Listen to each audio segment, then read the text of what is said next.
सम किए थे आप? हाँ, एक किया था, मतलब कल टाइम नहीं मिला और नहीं, ठीक है, खत्म कर लो ग्रेचुटी वाली में। आज अपने बेसिक कंपोनेंट पूरा खत्म कर दे, आप उसमें सम कर लो। ठीक है। क्योंकि देखो ग्रेचुटी वाली में इनकैशमेंट में है सम्स मिलाकर। अगला इम्पोर्टेंट टॉपिक है जिसका नाम है पेंशन।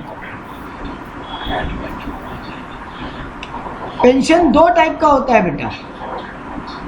पेंशन दो टाइप का होता है, एक होता है अनकम्यूटेड पेंशन और एक होता है कम्यूटेड पेंशन।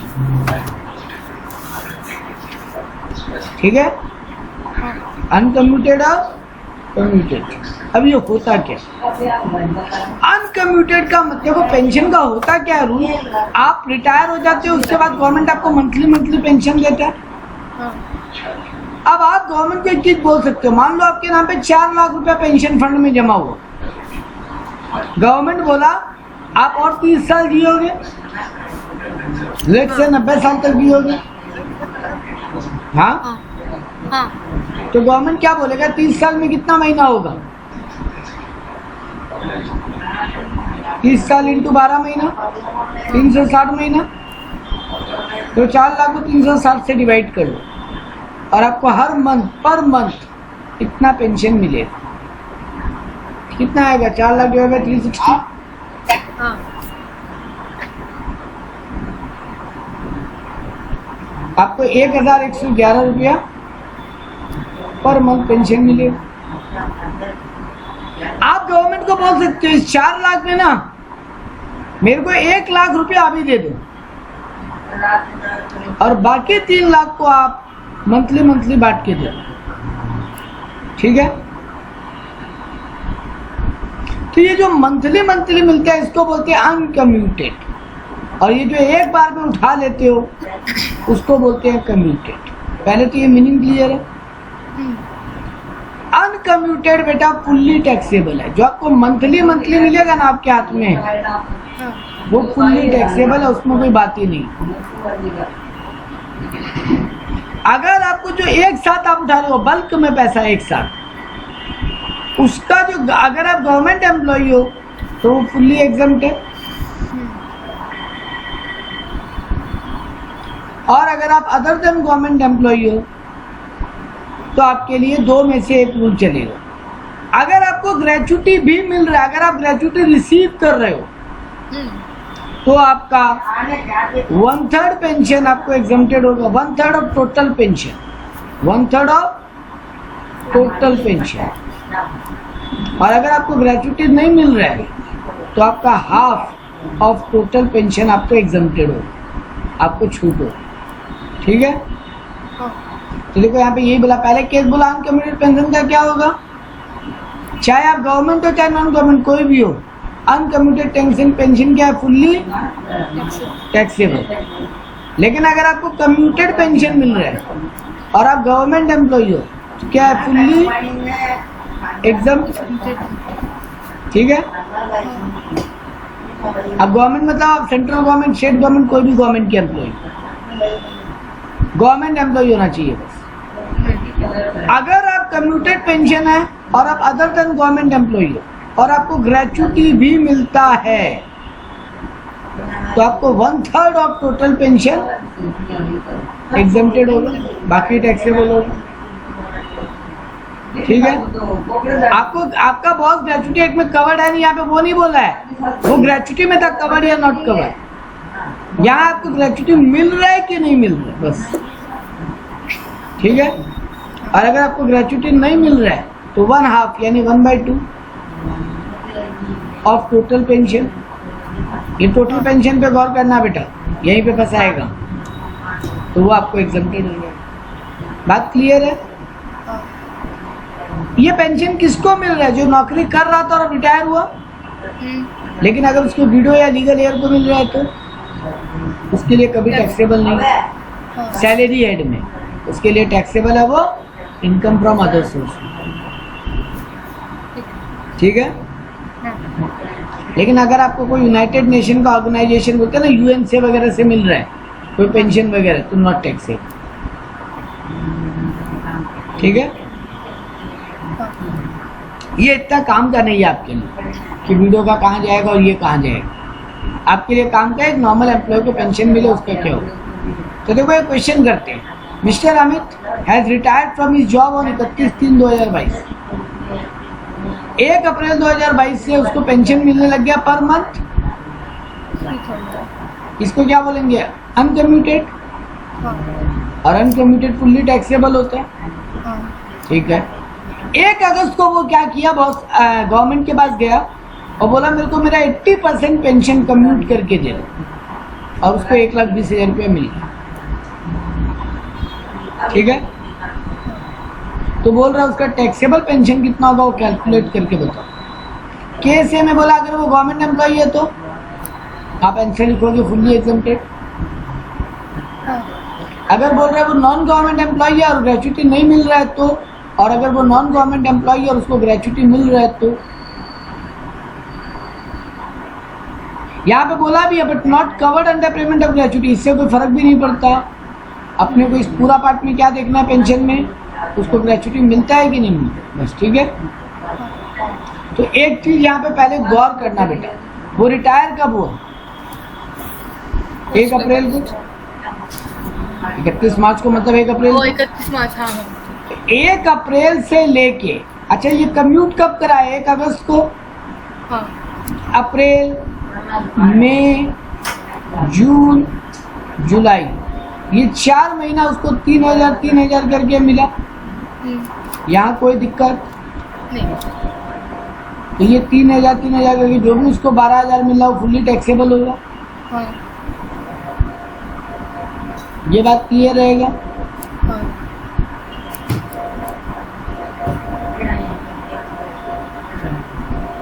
यहाँ कोई दिक्कत नहीं। नहीं सर। ठीक है। फिर क्या होगा? 1 अगस्त को तो कम्यूट करवा लिया ना, एक साथ 1,20,000 रुपये उठा लिया जो कि 80% है। ठीक बात। अब गवर्नमेंट क्या उसको 1 सितंबर से या 1 अगस्त से, अगस्त, सितंबर, अक्टूबर, नवंबर, दिसंबर, जनवरी, फरवरी, मार्च, यहाँ पे 3,000 ही देगा कि कुछ काटेगा उससे? काटेगा। हाँ, क्योंकि जब उसका टोटल पेंशन जमा था तब 3,000 रुपये पर मंथ दे रहा था गवर्नमेंट। हाँ।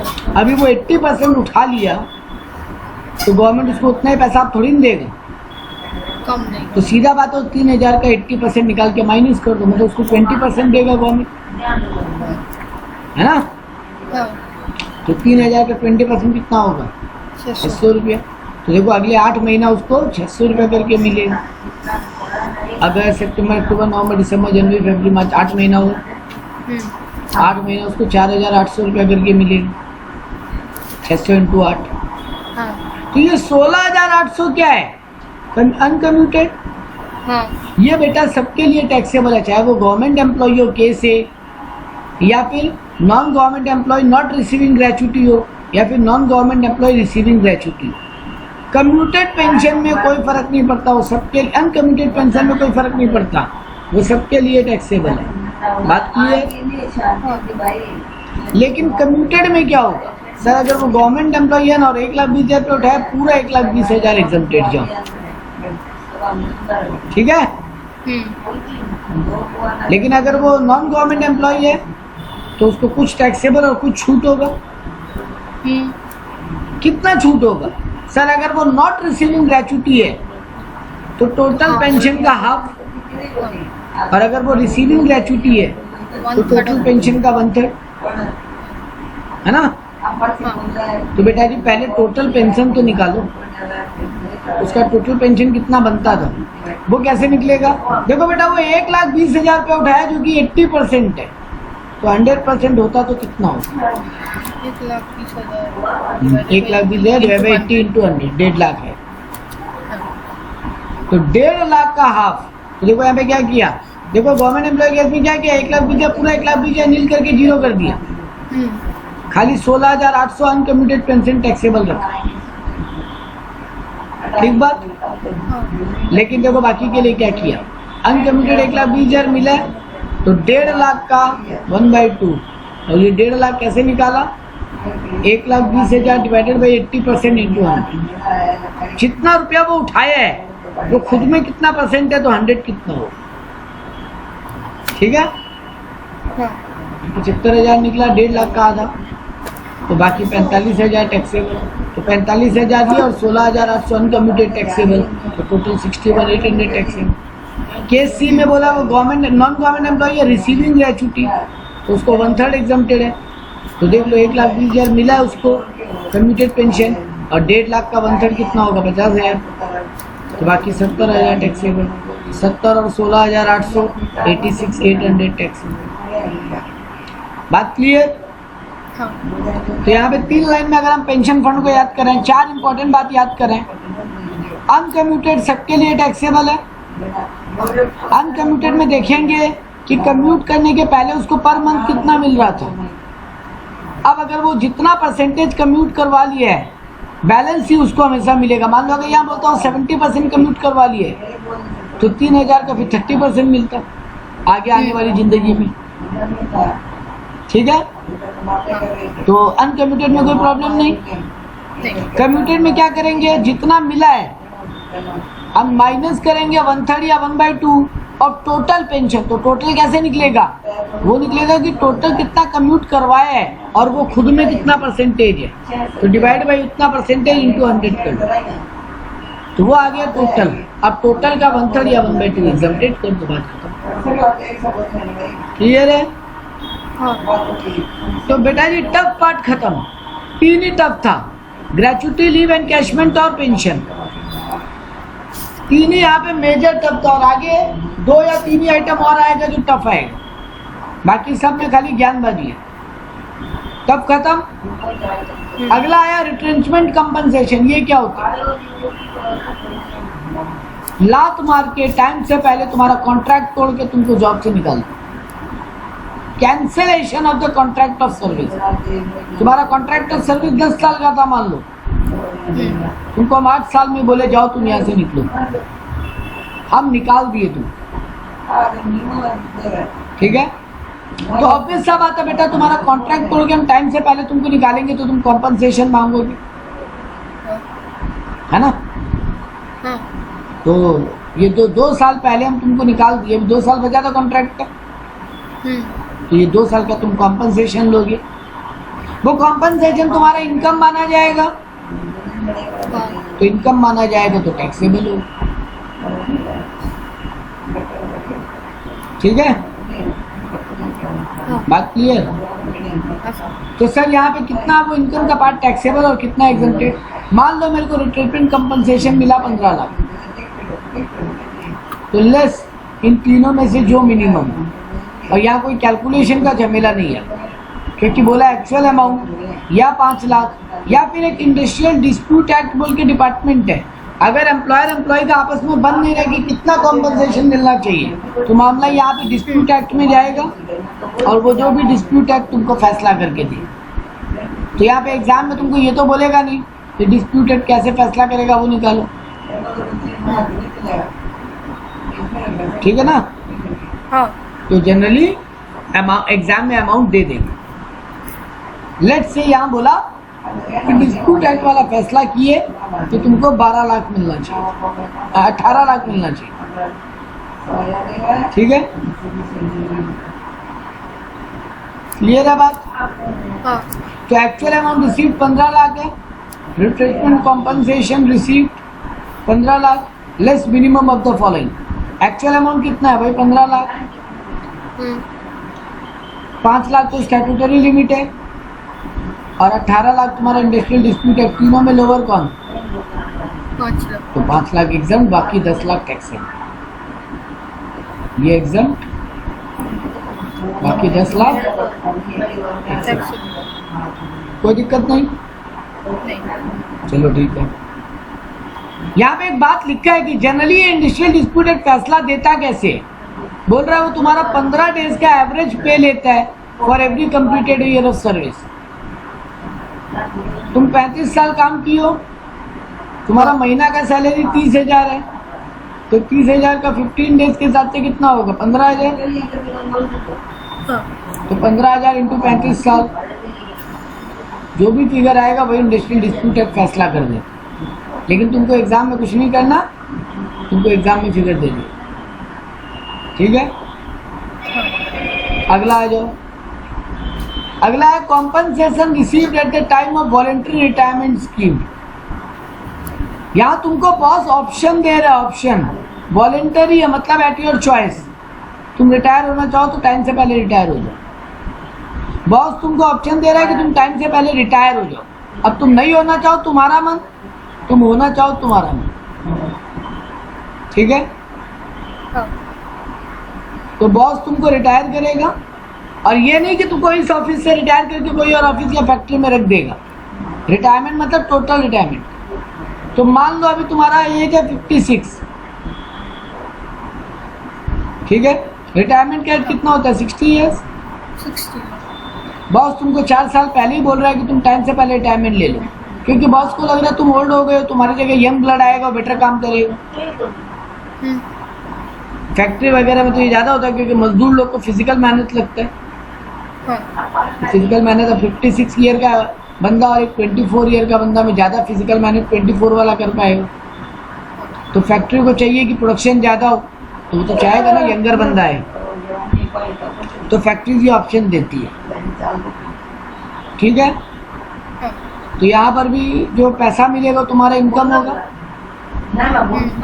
यहाँ पर भी गवर्नमेंट बोला 2 ही कंडीशन है, एक्चुअल अमाउंट या 5 लाख।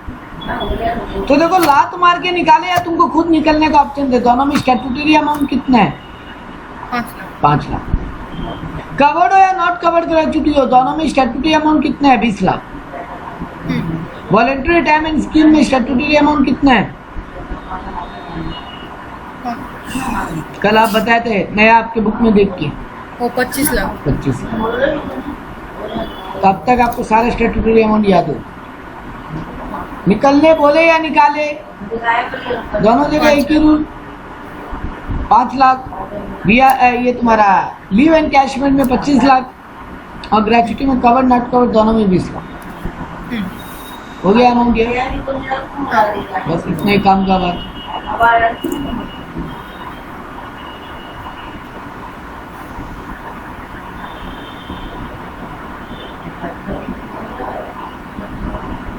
यहाँ और ज़्यादा कुछ काम का बात नहीं है।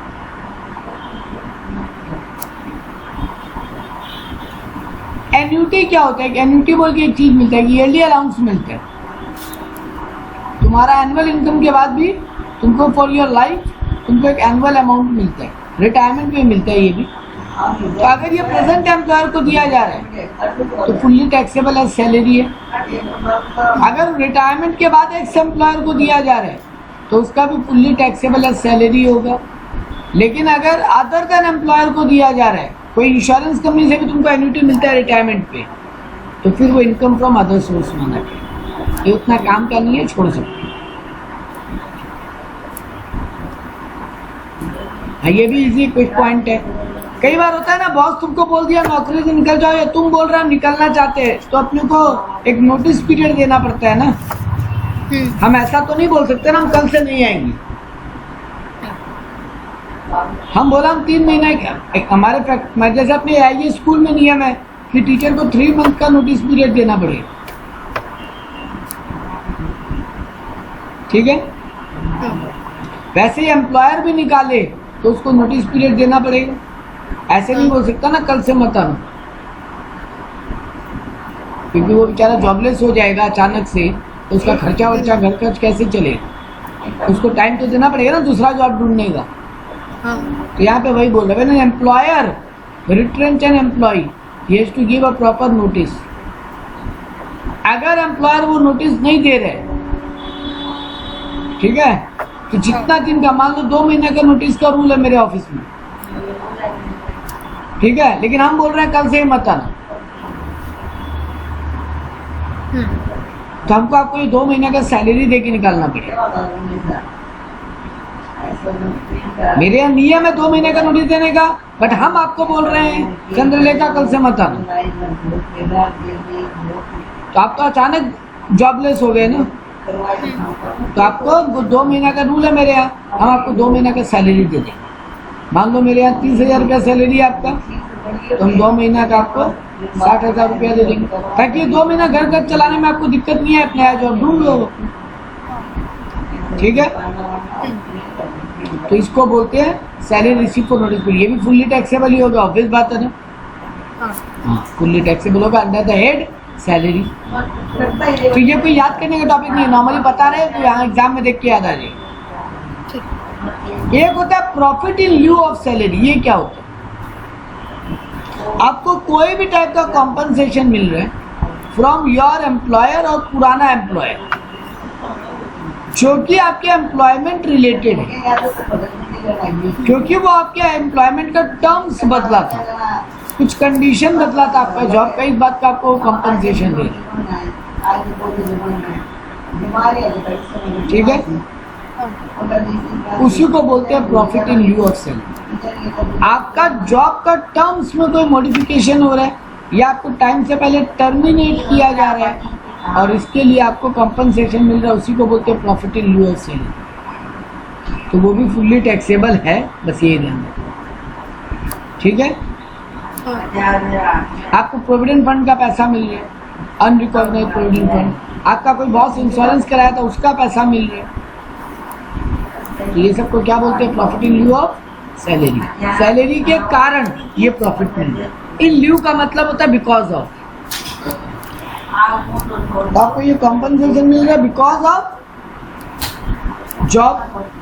ये क्यों? आपको अचानक से आपका बॉस की तरफ से आपको इंश्योरेंस का पैसा मिला, आपका बॉस आपका इंश्योरेंस करा दिया, आपको अचानक उसका पैसा मिला, तो आपको किस बात का ये इंश्योरेंस का पैसा मिला? क्योंकि आप जॉब में थे इसलिए ना, नहीं होते तो नहीं मिलता। तो ये जॉब के कारण मिला, इसीलिए इसको बोलते हैं profit in lieu of salary. Salary के कारण ये प्रॉफिट। ठीक बात।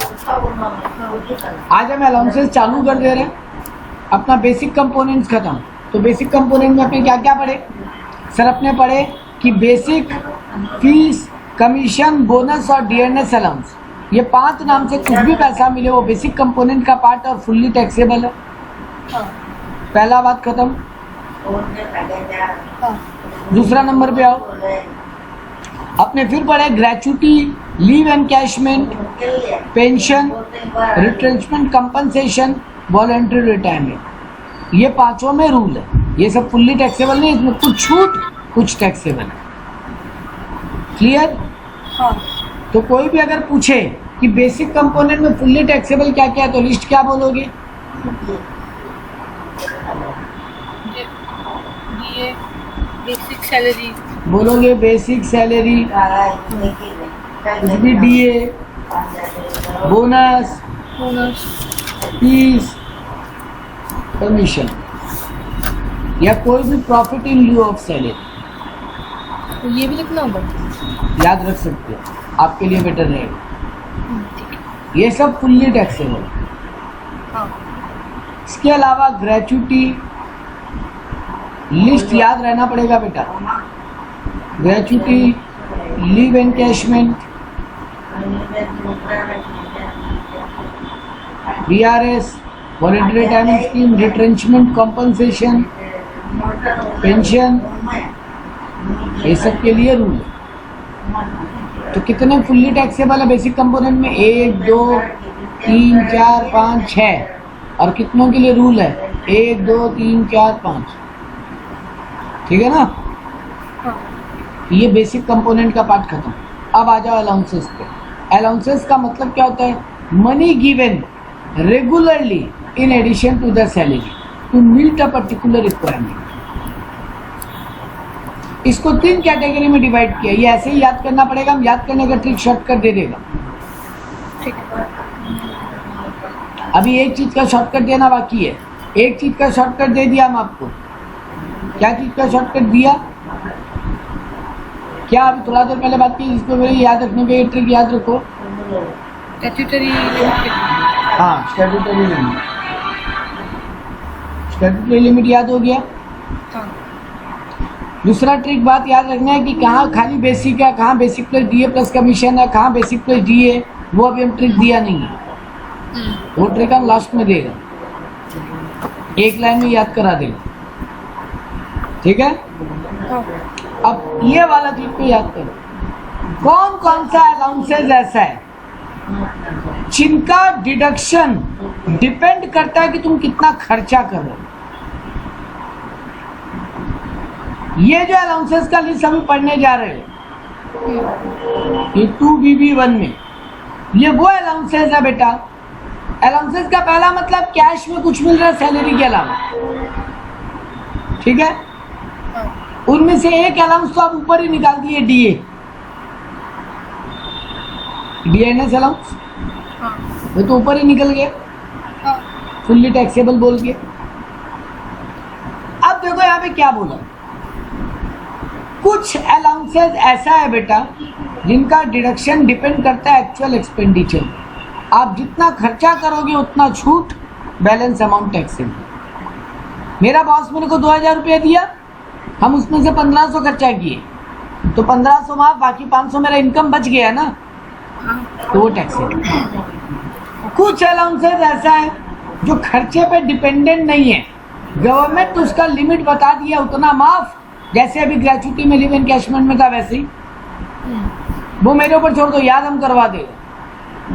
तो गवर्नमेंट बोला ये जो डिडक्शन है 2BB2 वाला, इन सब का हम पर्टिकुलर स्पेसिफिक लिमिट दे दिए, उतना माफ, बाकी फुल्ली टैक्सेबल, ठीक है। और लास्ट बचा अदर। अदर में खाली एक HRA को हटा दो, HRA को आप चाहते तो इसी लिस्ट में ऐड कर देते 2BB1 में, बट ये लोग लिस्ट अलग रखा है तो आप अलग रखो, बट आप याद रखने के लिए याद कर सकते हो। हाउस रेंट अलाउंस, घर का भाड़ा बॉस अगर मेरे हाथ में देता है, उसमें कुछ छूट है, कुछ टैक्सेबल है, और उसका लिमिट बताया हुआ, लेकिन ये बाकी जितने हैं ना, ये सब फुल्ली टैक्सेबल। आपका जो ये चार्ट है ना, ये मेरे से अलग है। मतलब इधर आपका मतलब 3 कॉलम में दिया है ना अलाउंसेस अंडर सेक्शन 10, मेरा इधर सेक्शन नंबर दिया है, पर्टिकुलर्स दिया है, और सेक्शन नंबर क्या बोले आप, क्या बोले, लाइन दोबारा बोलो। मेरा सेक्शन दिया है, पर्टिकुलर्स दिया है, उसके बाद टैक्सेबिलिटी दिया है, ओल्ड और न्यू रेजिम में अलग अलग कर। हाँ, वो आपको वो PDF भेजना, वो अपने डिस्कस कर लेंगे। एक बार आप ओल्ड रिजिम ही पढ़ो, अच्छा ठीक है। न्यू रिजिम का हम लोग एक बार में पढ़ेंगे, ठीक है, क्योंकि न्यू रिजिम में 80% आइटम फुल्ली टैक्सेबल है। हाँ इधर लिखा है नो एग्जेम्पशन लिखा है। हाँ, तो आप एक बार उसको रख लो अपने हाथ में, ठीक है। ठीक है, पहले यहाँ ध्यान देंगे ओल्ड रिजिम में, ठीक है। हाँ। तो देखो यहाँ पे क्या किया, सब कुछ अलाउंसेस 1 2 3 4 5 6 अलाउंसेस ऐसा है जिनमें बोला जितना खर्चा करोगे उतना माफ, बैलेंस टैक्सेबल। कुछ अलाउंसेस ऐसा रखा जिनका लिमिट गवर्नमेंट बता दिया, बस उतना ही एग्जम्प्टेड। और कुछ अलाउंसेस माना जो फुल्ली टैक्सेबल। तो पहले फुल्ली टैक्सेबल वाला याद कर लो। देखो क्या है, CTMSE,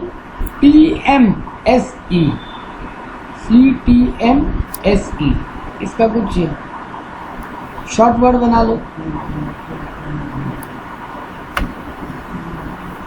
एक तो याद कर लो सेम, सेमिस्टर का सेम, हाँ। तो ये सेम हो जाएगा, ये बच गया ST, सेमिस्टी, सेम ST, ठीक है। हाँ। तो देखो सिटी कंपल्सरी अलाउंस, तुमको एक शहर से दूसरा शहर काम के लिए जाना पड़ा, तुम्हारा खर्चा तो एक्स्ट्रा लगेगा ही ना। हाँ। तुम दूसरा सिटी जाते हो ऑफिस के काम के लिए, तो बॉस तुमको अलग से पैसा दे रहे हैं, तुम्हारा नॉर्मल सैलरी से तुम थोड़ी पैसा खर्चा करोगी, नहीं। तो यहाँ बॉस तुमको अलग से पैसा दे रहे हैं, ये फुल्ली टैक्सेबल है। टिफिन अलाउंस, बॉस खाने के लिए पैसा दे रहा है, फुल्ली टैक्सेबल।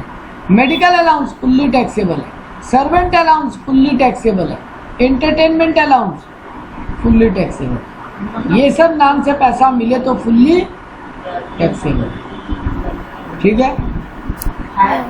अब आ जाओ पहले वाला हेड पे, जहाँ पे एक्चुअल एक्सपेंडिचर पे बात डिपेंड करती है। ट्रैवल और transfer allowance, daily allowance, convince allowance, assistant allowance, professional development allowance और यूनिफॉर्म अलाउंस। तो पहला 3 का देखो शॉर्टकट क्या है, DTC, दिल्ली ट्रांसपोर्ट कॉरपोरेशन, और UPA, यूनाइट गवर्नमेंट, अपनी जो अभी जो करंट गवर्नमेंट है ना, वो लोग का जो ग्रुप है उसका नाम है NDA, हाँ। और जो पहले जो गवर्नमेंट था उसका नाम था UPA। ठीक है, तो हम लोग ये तरीका याद करते हैं, DTC UPA। ये वो अलाउंसेस है बेटा जो जितना खर्च करो उतना माइनस कर लो, बैलेंस टैक्सेबल है। ठीक है, क्या क्या याद कर लिए अपने? जो फुल्ली टैक्सेबल है वो याद हो जाएगा। दूसरा, शहर जा रहे हैं, खाने का पैसा मिल रहा है, मेडिकल, एंटरटेनमेंट या सर्वेंट अलाउंस। सर्वेंट अलाउंस क्या होगा बेटा? बॉस आपके घर पे नौकर रखवा दिए, तो बॉस अगर आपके घर पे नौकर रखवाए, आपका तो पूरा पैसा बच गया ना। हाँ। उसके लिए बॉस आपको पैसा दे रहे हैं, तो जाओ अपने घर के नौकर को तुम पे कर देना ये पैसा।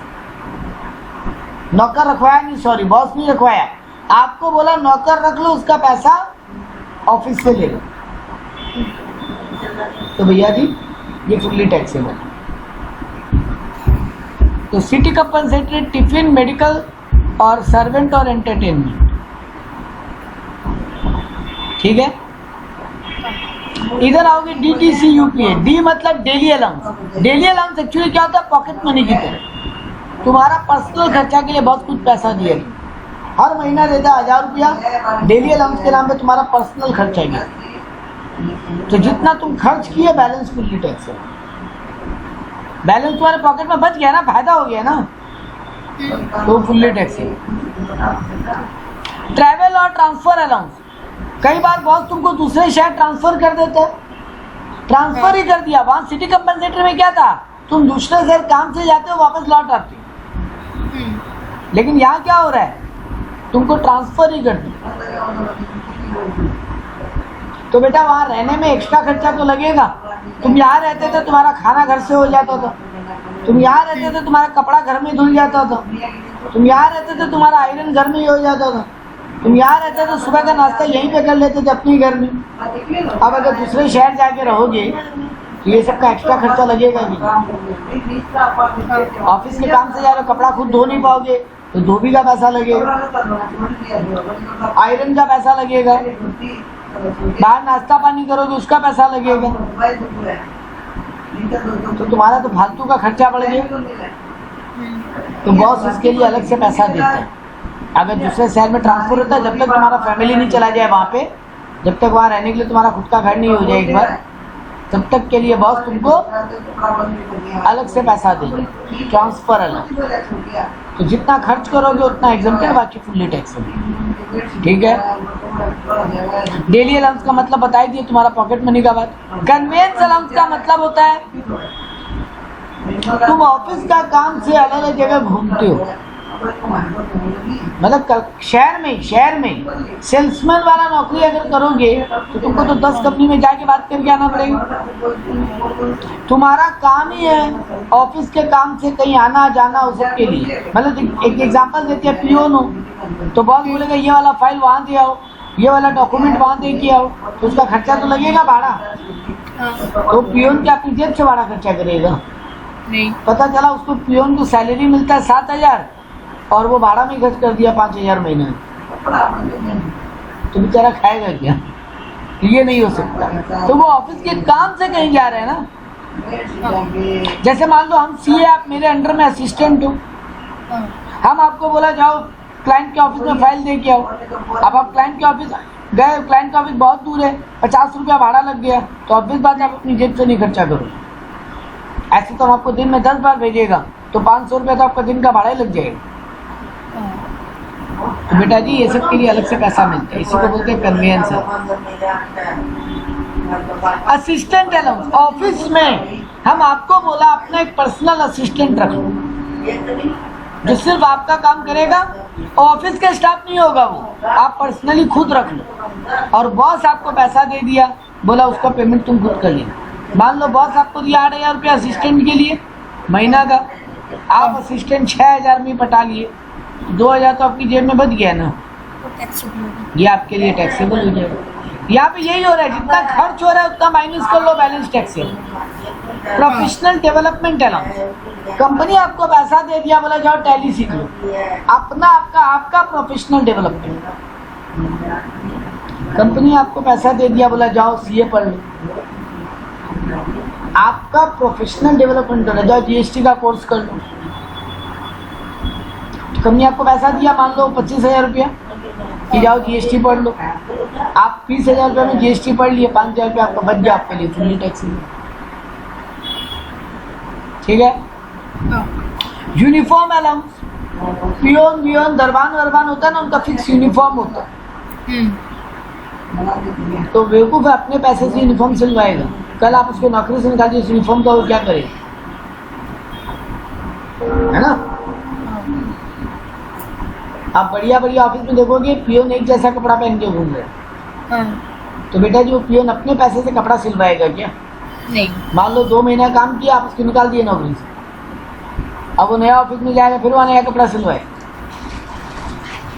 वो बोलेगा नहीं भैया हम नहीं सिलवाएंगे, आप पैसा दो हम सिलवा लेंगे, आप पैसा दो हम खरीद लेंगे।